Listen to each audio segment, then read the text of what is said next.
We then went back a couple of times, made a few changes. Interestingly, the way the map looked ended up altering some parts of the storyline because we realized that there would be elements that wouldn't logically make sense if we kept the story the way it was. And also at the same time, the way that the story was fundamentally told us how the map would look.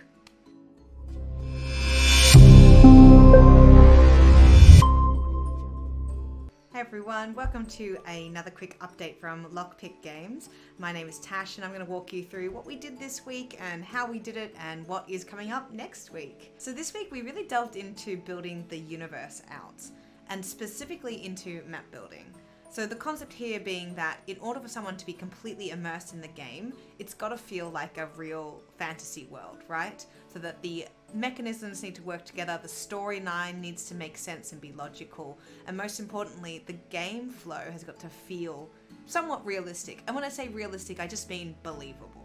This theory was built off some great advice we were given early on by our Chief Experience Officer, Drake, real life 10-year-old, my stepson. He said that in order to make Marble Mansion work, the player, so the kid, can't know that it is a education game from the get-go.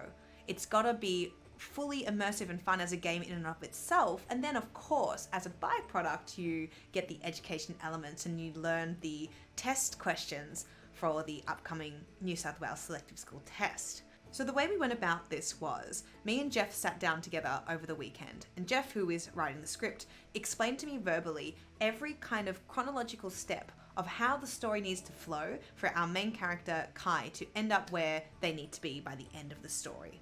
And then I looked at every single area that needed to exist for the story to make sense, for our protagonist to progress through the game in a kind of logical fashion, right?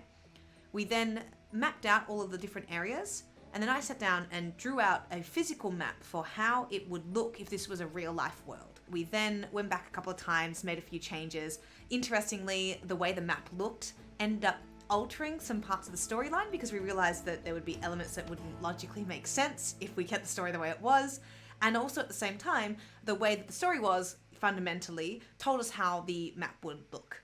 When you are noting down the story points for the map builder themselves, it's really important to understand what needs to happen in each section, because if you don't have enough space in the map for all of your events to occur, you're going to end up with a tiny map and your character's going to have to walk around in a circle, and it's not a good experience. One of the things that came out as we were building the maps further over the weekend was how the environmental and socio-economic aspects of the game would affect each other. So as we were writing out the storylines and building out maps that represented which areas and how they interacted with each other, it became apparent that there were definite flaws or theories or philosophies that needed to be decided upon. Not having loggers in my fantasy. But the trees grow back. They're magic. Well, you write that into the story and make me feel better. Ooh, how about this? It's magic wood. It's wood that floats. Like if the roots weren't, if the roots weren't in the ground, the trees would float.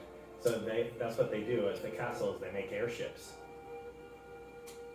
It's floating wood. So how do the trees stay in the ground? They don't then? They're rooted in the ground. If they weren't, they would just float away. That's kind of interesting to think, eh? Yeah. And the leaves are, like little balloons filled with air. Cute. Yeah.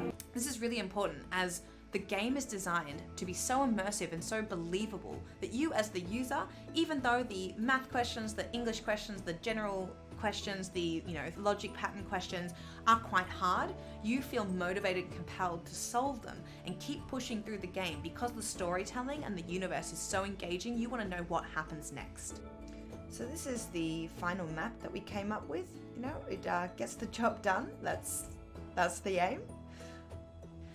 Thanks again for listening to this quick update. I can't wait to show you the new maps as we get them back by the end of this week and start showing you the new levels that have been built.